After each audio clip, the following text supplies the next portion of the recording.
J'aimerais poser la question, on parlait des Écritures, on parlait de ce qui se faisait dans l'Ancien Testament. Est-ce que Jésus a enseigné à ses disciples de porter leur dîme, vu la pression qu'il y a de ce qu'on a entendu avec Mama Janine et Magali, sur le chrétien de porter cette dîme?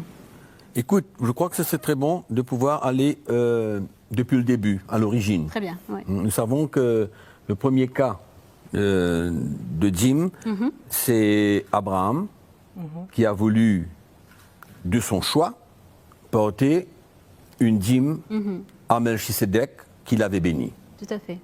C'est la première occasion. C'était le choix d'Abraham. Il n'y avait pas de loi à cette époque. En fait, il voulait exprimer sa reconnaissance envers Dieu pour avoir gagné, remporté la victoire. Il a choisi de lui donner 10%. Ce n'est pas Melchisedec qui lui a demandé ça. Tout à fait. Ça n'était écrit nulle part. De son plein gré. Spontané. Deuxième occasion, c'était quand Jacob a eu un songe. Oui.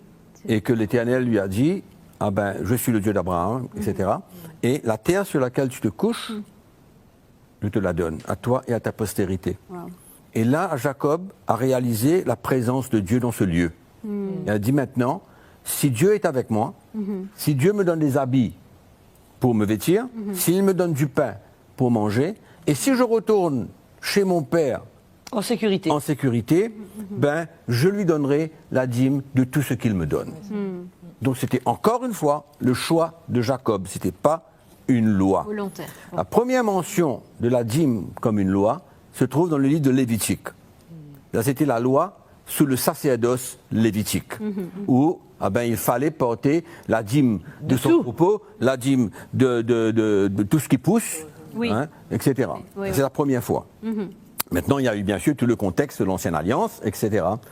D'accord. Maintenant, si on veut voir comment ça s'applique sous la Nouvelle Alliance, il y a beaucoup de gens qui parlent comme quoi que Jésus a dit, vous donnez la dîme de la menthe, etc., mais vous n'exercez pas la miséricorde. Ça, c'était avant la mort de Christ.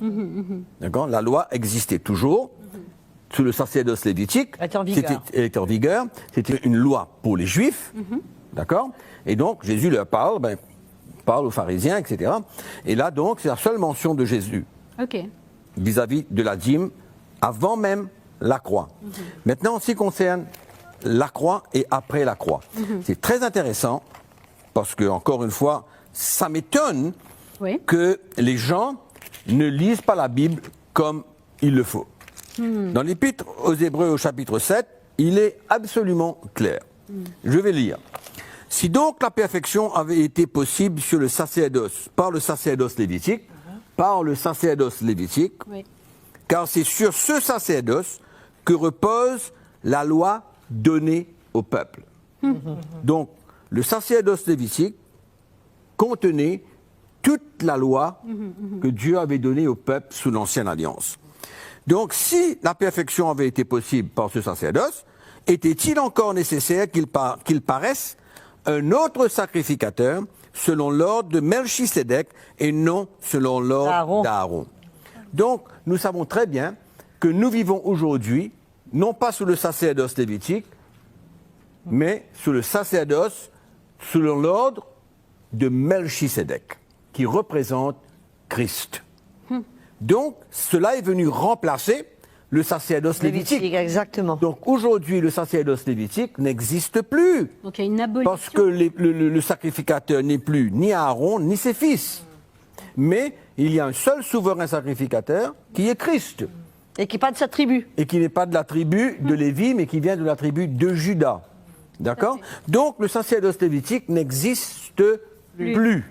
Wow. D'accord? Donc, nous sommes maintenant sous la nouvelle alliance, sous un nouveau sacerdoce, avec un nouveau sacrificateur, Jésus-Christ, et un sacerdoce éternel. Wow. Inchangeable, irremplaçable. Donc, c'est clair.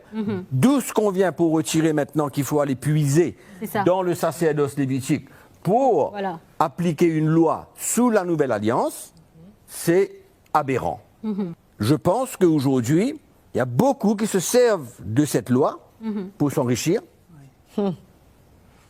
pour s'assurer un revenu, pour piller, pour voler et pour se servir du peuple de Dieu